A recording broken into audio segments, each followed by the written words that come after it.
Yeah, yeah. Well, Scary. tell me a little bit about Nanusk then.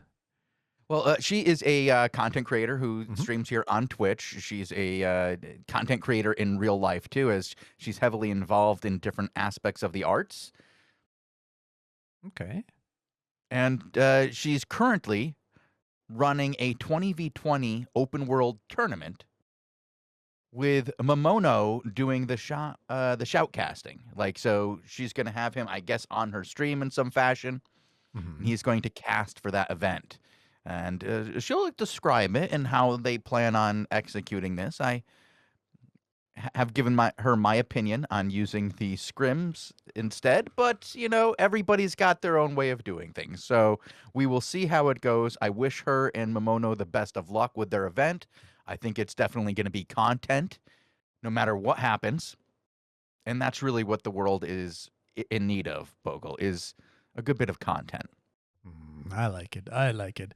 If you want to check her out on Twitch, the her Twitch name is the same as it is spelled here in the video and in the interview name. So you can check her out there and see her do things live, I suppose.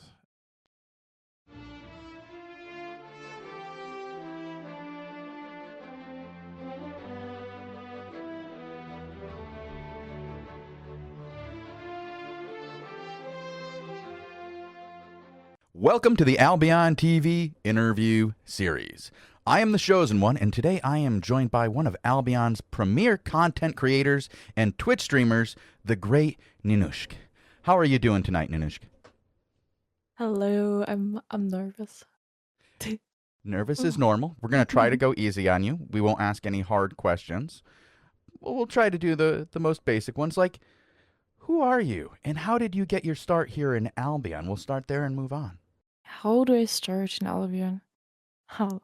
When I think about this, I see me gathering around Martlock in my tier 5 gathering gear, thinking about if I go to Red Zone.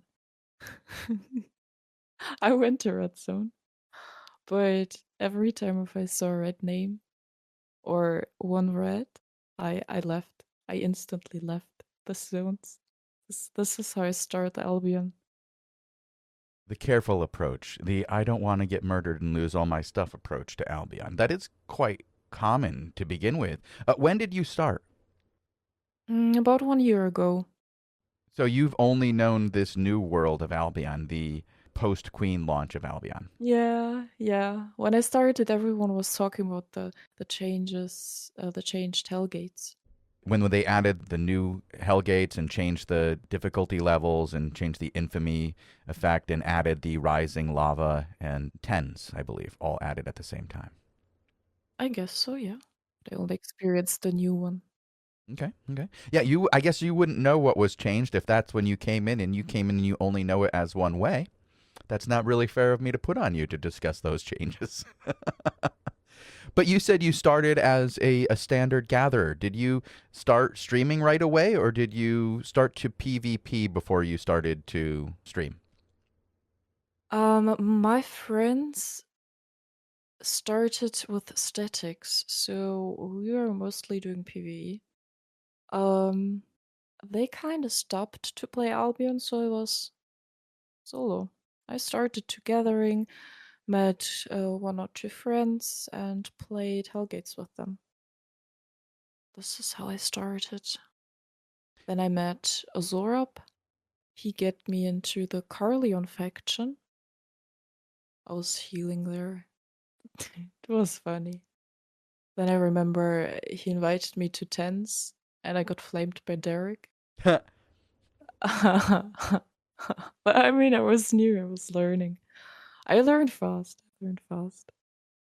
That's a great introduction to Albion, honestly. If you get into 10v10 Hellgates and you get to have the honor of being flamed by King Derek. And this is in your first few months of playing the game. Some people have to wait years to get flamed by Derek. Maybe, yeah. Thanks to Zorab.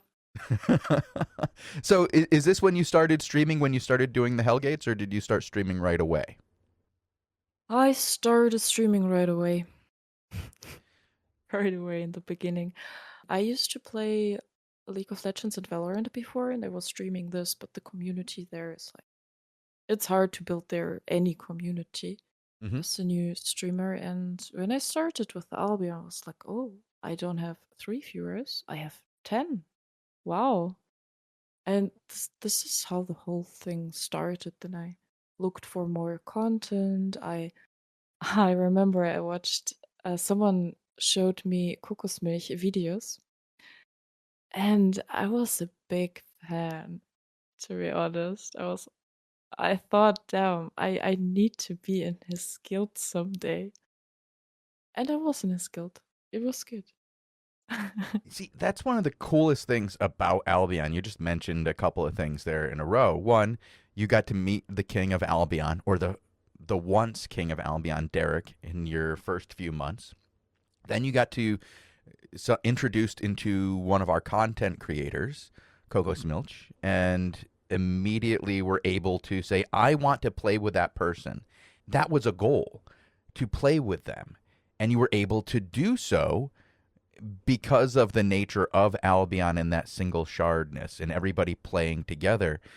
Once you started playing together, how did your experience go? Was it everything you hoped it would be? It was kind of unbelievable. I don't know. I enjoyed every minute of that, and the memories. I'm smiling if I think about the time in Strapazenkinder when we did small scale. The people were very, very nice and kind. The whole community. I remember one of my first days, I was farming the mobs around Martlock in my tier 2 gear, and I dropped very low, and a random healer dismounted and healed me. He helped me for, I don't know, 5 minutes. I was like, what is happening here? So nice. It made me so happy. I didn't know this nice community, especially from League of Legends. If you do one mistake, it's like, okay, every type of insult you never heard about that. Yeah, so it was kind of new. Albion often gets the reputation of having a toxic community, but I feel like that's just a very small percentage of the people who play Albion, and the great majority of them are very community oriented. Like you said, a random person just stopped by to heal you. And I think that's partially because of the harshness of the game, the harsh world that we're all living in, where you can be killed and everything can be taken from you at a moment's notice, makes acts of kindness, how do I say, have a greater value in this game than they do in many other games. In League of Legends, there's no real permanent value to being nice to somebody who's struggling in your match. People just tend to be like, I want a different person. I want somebody who already knows what they're doing. In Albion, being kind to another person can develop a relationship where you now have another person to, for lack of a better term, be at your disposal for group content and world events. And building relationships in Albion really does matter. And it can be done with a simple act just of stopping, getting off your mount, and healing somebody up who's just starting the game.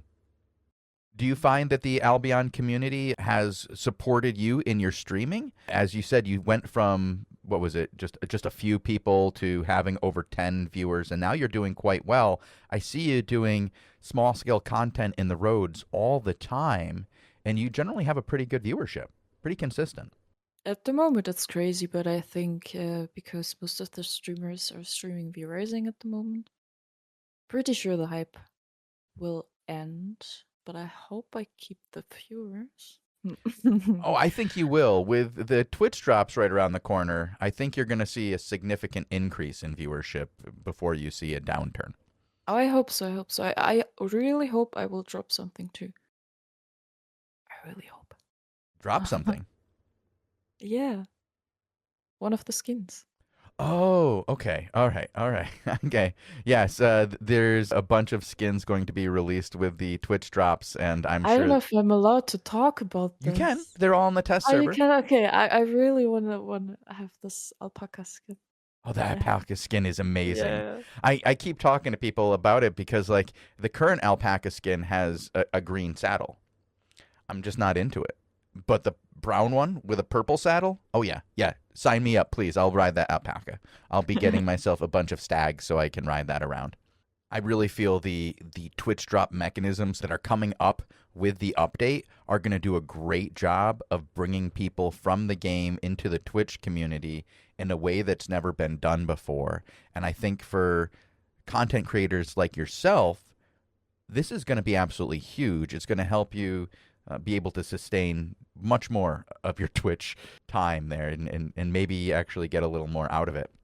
I'm pretty sure people will more lurk in streams to get the drops. So that will be very nice for the streamers. More viewers. Yeah, I'm hoping that some of those lurkers turn into chatters and become parts of the different communities as they see the different communities that people have already created on Twitch. Like you have your community, other content creators have communities as well that are very tight knit, small groups of players that really show that community style, that community interaction with each other that I feel a lot of solo players in Albion are missing. And if they can see that there are these communities that they can join through Twitch, hopefully they will be just like you were with Coco, like able to join in their in-game communities, because that's again one of those unique aspects of Albion is that somebody can be introduced to you through Twitch and say, I want to play with you. I want to be part of your community. You and your community are people that I like, that I want to play this game with. And because of the unique nature of Albion, you can play together. Your Twitch community can become part of your in-game community. And I think that Twitch drops are going to introduce a lot of newer players to that aspect of Albion. Yeah, I'm really happy to offer this Twitch drops. About this whole community stuff, I personally try like it's pretty simple in Albion to create content, to be creative in this game. So I started with donkey races, just tier 2 mule and any masterpiece item so the people actually wants to kill you. We did it one time naked. We spent 30 minutes. Nobody wanted to kill us. So I decided you have to wear at least, I don't know, tier 2, tier 3 masterpiece items. People love shiny things. They do. And the first time we had 5 people doing it. It Okay. was really funny. And even people were saying after that, damn, I wish I would join. Next time I had 10. And it's like always about 10, 15 people. It's so funny. Can you tell me a little bit more about these donkey races? Where do you go from and where to? What does a donkey race consist of? Okay, we're meeting in the second market in Carleon. We flagging together. So this feeling everyone is flagged who will die first. You can wear escape gear. The goal is to survive the longest, and I have all the time small giveaways. Like one time I did a 8.3 masterpiece bag, and there I think I have 17 people running this event. We starting in the underway, riding south underway, and then one round run Carleon. We ending up in the underway again, and that's like the final. Last man standing win. Okay. All right, that's interesting. I think that's a fun way to make content, especially with your viewers, because there's nothing that they really need to have in order to get the donkey and some, like you said, T2 masterpiece gear or just some kind of cheap escape gear. You can make it very community-oriented content because then I imagine that results in a lot of giggles and fun as people are ganked and killed on their donkeys. And they're like, not my donkey! Yeah, they're typing a lot of things like kill him. Not me, not me. He's You more get that Gucci. one. Yeah. He's wearing 8-3, trust me. People are bringing friends to kill the other donkeys, and Cheaters. people snipe him. Yeah. Okay, So, that sounds fun. So you're definitely out there creating a different type of content for the Albion community there, not just showing yourself doing the standard PvP, not just showing yourself going through the roads.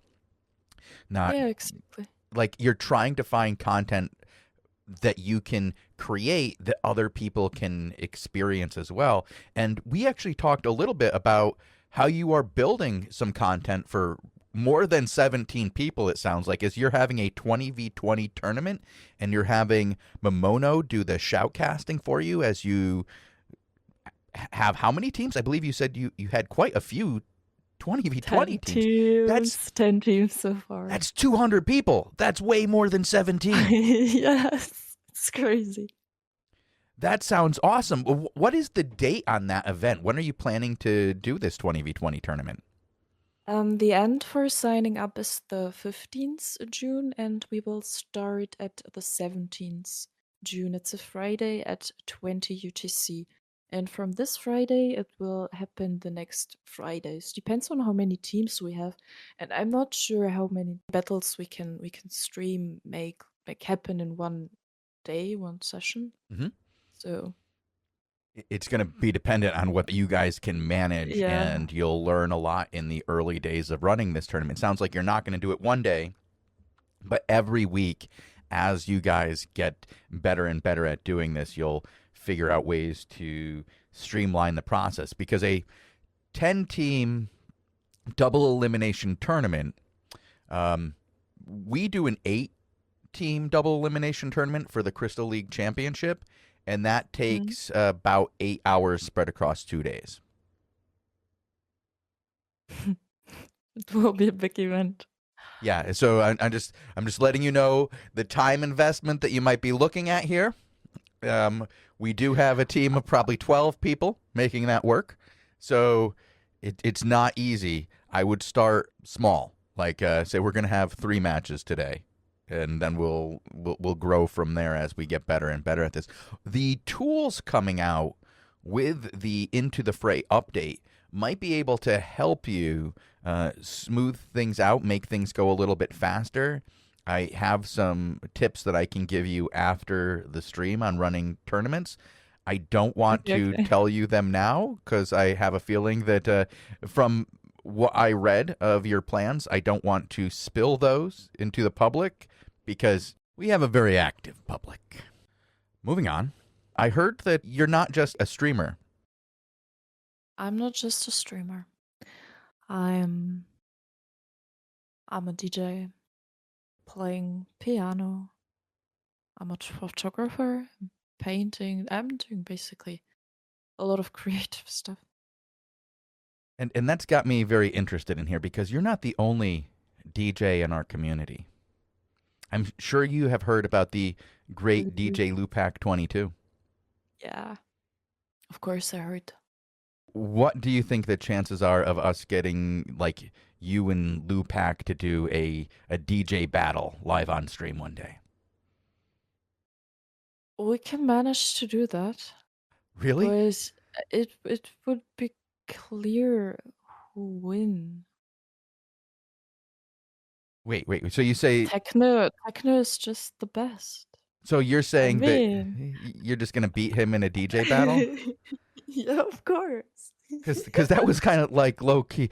Well, it would just be clear who would win. I don't even need to state who that would be because it'd just be so obvious. Poor DJ Lupac. All right, now I need to see this because the smack talk has already been delivered at a pretty high level. How do we do this? How do we make this happen? How do I get you two to have a DJ battle? Oh, we will have to think about that's how we can do this. All right, I'm gonna work on it on my side. I have Lupac in my DMs right now. I will send him one in just a moment. As soon as this interview is over, going, Lupac, I've got a PvP event for you. Yeah, DJ versus DJ. Best mix wins. I don't know if he's ever done one of those. He might be interested. I never done. Okay.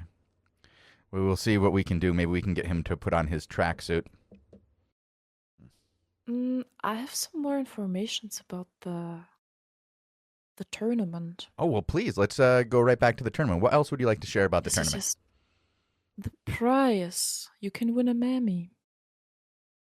I think we didn't say that. No, we didn't say that you can win a Mammoth in your 20v20 So tournament. the winner of this 20 versus 20 tournament will be a mammy. It will happen open world in a tunnel. I won't say the location now. I will say it to the teams. But it will happen in a tunnel. Happening in a tunnel. See, that was the secret I wanted to keep away from the audience because I was like, if we tell... Oh, there are many tunnels. Okay, there are many a lot tunnels. of tunnels. In a tunnel, but there are many Yeah. tunnels. In a secret tunnel. Oh, 1 or 2 rats will be appearing for sure, but I will have a team extra for clearing those rats, so Well, I don't see there an issue. with 10 20v20 teams, right? You can probably put people outside the tunnel on either side who aren't fighting at the time to just clean rats. And they might enjoy it for a change, being like, oh, my only job today is to kill rats. This is good. Free loot. They'll get some of their loot back. Anybody can apply to me on the Discord. The gear you have to wear is tier 7 equivalent gear. Your team chooses the comp, so I really don't care. You can go full Blight stuff team, but you have to be tier 7 equivalent. You can come in masterpiece gear or whatever, but 7 equivalent. So the enchantment level, the artifact level has to average out to tier 7. Tier 7, Okay. yes. All right. That works. With loser bracket, as you already said, so if you're losing once, you are not out. You have still one chance to win. So everyone who loses in the first bracket goes into the loser bracket. If you win in the loser bracket, you will play in a final against the winner in the winner bracket. So then you still have a chance for this mammy. That's fantastic. That's kind of how we've been doing our CLC recently. Are you going to make the loser win twice? Because in a double elimination, the top team will have gotten to the finals without losing. And if the loser bracket faces off against them, they're going to be in a situation where one of those teams has already lost once and one has not lost at all. And what we do is we make the loser bracket actually have to beat the winner bracket team twice. Will you do that or just a single victory? Not sure yet. I will think about this. What else are no battle mounts allowed and overcharge is allowed. Me and Mamono will ride, I don't know, any very tanky mounts. What is a very tanky mount? Yeah, Battle your mount? Juggernaut Honestly? is pretty good. Gives you a good POV. Juggernaut. Yeah. So we will just probably ride this once, and yeah, he will call this, and I will stream it on Twitch every Friday, 20 UTC, from the 17th June. That sounds like it's going to be Yes. some pretty good content, and I will have to tune in after my own streams. Maybe we'll raid you, and we'll throw some viewers your way for this very interesting 20v20 tournament that you have planned. I'm very much looking forward to seeing how this works out. Yeah, me too. I'm very excited about this whole thing. I'm receiving now every day, I don't know, 20, 30 messages about this event, people asking questions, applying. It's crazy.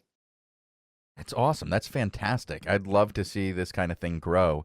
And like I said before, I do think the tools that are coming with the Into the Fray update for the scrim would help you guys quite a bit with running these kinds of things and not having to do it in the open world. It would make the calling of it different, but you can do that with a couple of different tricks, and I'll talk to you about that after the interview. But I Right. think that as you guys get more and more teams in there, it's going to be harder and harder to do in the open world in those tunnels. But the Into the Fray scrim system sounds pretty neat for all sorts of different tournaments that could be done in the future. I think we have a really cool system coming in, and I'm really looking forward to seeing how the content creators of Albion take this scrim system UI and just run with it.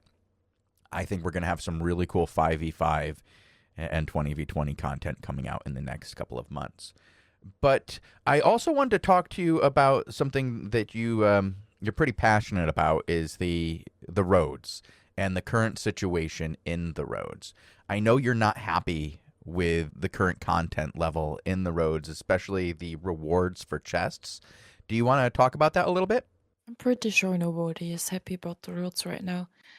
So I remember a few days ago we did a tier 8 gold chest, so it should be something big, some rewarding.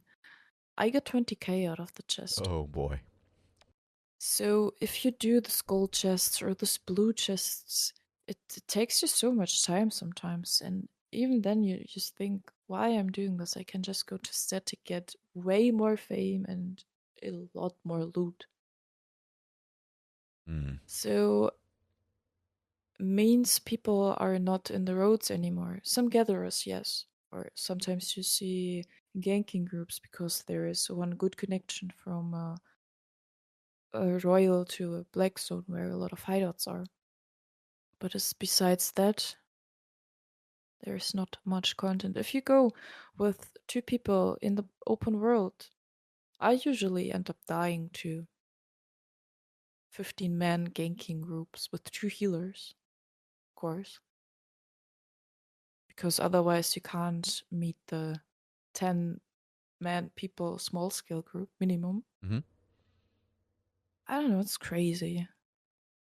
And that's happening in the roads there, like large groups like that in the roads still? No. We saw one group, but it's really, really rare. And they really want content. So you feel it if you are, I don't know, a gatherer on a stack, and they just want to kill you because they are so bored. Because they haven't gotten content in so long that they're just willing to chase down every little crumb of content. Your T4 gatherer is on our radar right now. We're going to get you because we haven't gotten anything in an hour and a half, and somebody's got to pay for this time. And they start chasing you for 5 roads. Yeah. It's insane. Well, I mean, one way to think about it is you just probably saved some other gatherer's life by chasing, getting them to chase you 5 roads away. There's always that positive to think about. How would you like to see the roads change in order to be something that you're more interested in? What are the things you'd like to see change the most? Better rewards for the PvE, so people are actually more motivated to go as a group in these roads, because what we did was we did this group dungeons, gold chests, blue chests, and we hoped to get dived, that people dived us and we killed them, or we get killed but we had content, or we killed other people doing a gold chest. So now there is no motivation anymore to go on those roads. There are no groups, because why should be there groups? There is no rewards. All the groups are in the statics, but why would you do statics when you can do it with 2 people? So you're starting to red the statics. Oh, why would you do PvE? You just can go as red and static and kill, pick one by 2 out of this PvE groups. So what I've seen is a lot of groups for small scale have really been trying to move their HQs or hideouts and find places in the Outlands where they can live and go after the objectives there. And they're finding that they're getting some really good small scale content out of that. I haven't seen a lot of streamers go that way, and I'm wondering if it's because of that stream sniping situation, where if somebody knows where you live and then sees you go online and then sees that you're doing content, they'll know where you are automatically, because it doesn't matter if you cover up your map or not, because they know where you're living. We had exactly this issue a few days ago. I joined a new guild. I joined Gringos a few weeks ago for more small scale content in my EU time. and me and maybe you know Noki Fox. Yep. She was streaming too, and we got sniped by a whole guild. They sniped us, and we pick up our gear and ride it back to the hideout. Of course, they knew our route, how we ride. And they catched us, and we killed them. Oh. So it can be like this too. Well, I guess by having the proper guild around you, such as the Gringos, they're very skilled. Yeah. You can, when you get stream sniped and you have an idea of how many people are engaging you, you can quickly make the call to the guild and say, hey, we have 15 people who are out here. They just stream sniped us. They're going to be in this area. We can probably lead them to you if you want to set up an ambush. And we can get everything it was back. a 40 versus 40 fight. Oh, nice. See, that's content right there. See, that's all the more reason to start, streaming your content when you're going to do things. I mean, you might get jumped in a 5v40, but in 15 minutes, we're going to have a 40v40. That's content. Some of the best content in Albion right there. It was so satisfying. Excellent. Excellent. Since you are finding that satisfying content in Albion, what would you recommend to other streamers who are looking to find content? How would you recommend they look for something to do? Try out things and then keep up doing the stuff you really like. Look for people who are doing this content too. Maybe for a guild who is focusing on this content. That's what I did. I think that's good advice. Finding a guild, I think, is really important for streamers. We see so many of them trying to, I guess, exist as like a solo entity and really trying to do a lot of solo content. And right now, Albion isn't necessarily the best place for solo streamed content because of the stream sniping, because of the way that the game works. But for small scale content, Corrupteds works. Yes, that's true. People have a lot of success streaming Corrupteds. That's true, 100%. Yeah. But to me, the best content in Albion right now is that content you were talking about, that small scale content that escalates over time as people live in their zones in the Outlands. And we don't see enough streamers streaming that type of content, I don't believe. I think more streamers need to show the idea of community to their community and build those fighting communities up and using the advantage that they have from Twitch in the game world. There you have to stand for yourself as streamer. I had difficulties in some guilds by streaming the content. For example, Elevate, I was not really able to stream anything there. I had to put 10 minutes delay on every stream. That's pretty long, so yeah. So means if someone is following me, I say, thank you for your follow. He will hear it in 10 minutes. Mm-hmm. So it was really not good. Or people don't want to run with you because they're afraid of being stream sniped. Absolutely, yeah. They do get scared of that, and you make a really good point about the delayed interactions being very hard to build communities with. It's very hard to interact with your viewers if they can't hear you for 10 minutes. Yeah, so many people told me, why are you not streaming with delay? So you're not getting stream sniped. I was like, do you ever thought about this? How it would be? I streamed it, so it felt not good. Really not good. Absolutely, I understand your pain. We stream on 15-minute delays when we do the war report, and it's very hard to have any kind of interaction with the audience during the war report, and I love interacting with the audience, so that makes it difficult. I think you have to find, as a content creator, you have to be the content creator, even for your guild oftentimes, and say, listen, yeah, you're going to be under greater danger when you play with us, but the probability of getting content also goes up. And we can take advantage of this in certain ways. If we set it up in a way where if we get outmanned, we have friends to call in the local area who are not being shown on the map, we can often lead people into traps. And I think people, once they get trapped a few times by stream sniping people and finding themselves surrounded by an entire guild in moments, they'll stop. But you have to set that up. You have to put a little bit of effort into putting the stream snipers into a negative situation because they chose to come and find you. And that's not always the easiest thing to do. Before I let you go, are there any members of your community, any people that you regularly play with that you'd like to give a shout out to and to basically call out for their amazingness? I want to honor and thank Ari. Her in-game name is Chocolatzi. And all the giveaways I'm giving to you guys, I'm receiving from her. She's sponsoring all my giveaways, all the 8.3 items, 7.3 masterpiece items. All this is coming from her. She's crazy. Sounds like you have some positive members of your community. Yeah, she's supporting me a lot. And is a really good friend. Then I want to thank Eugene. He's doing a lot of funny content with me. I want to thank Coco, Kokosmilch. We talked a lot. I'm sure we are friends. He did some of my YouTube videos. He helped me a lot with it. And I think I paid his green screen with this. Nice. Yeah. And Oxy with the he started with me Albion. He showed me a lot. He played twos with me. Yeah, this guy showed me everything important in Albion.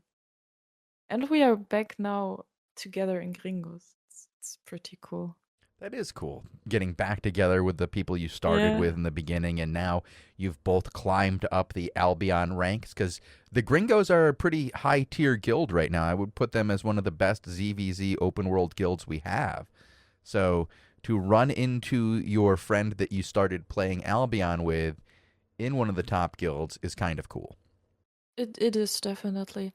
I looked for a guild where I can make content, where I can type, okay, I'm doing a small scale event, I need this, and usually it takes 1 or 2 hours and it's full. It's so cool. That is really cool. Speaking of events, do we want to give one more shout out to your 20v20 event coming up? 20 versus 20 tournament, sign up on Nanusk Discord. You can win a mammy, a transport mammy, but a mammy. Transport mammy is not too bad. And there will be a lot of content. You don't lose much, and you can win a lot. Even if you win a fight, you can have all the gear that is on the floor from the bodies. And what is the date on this again?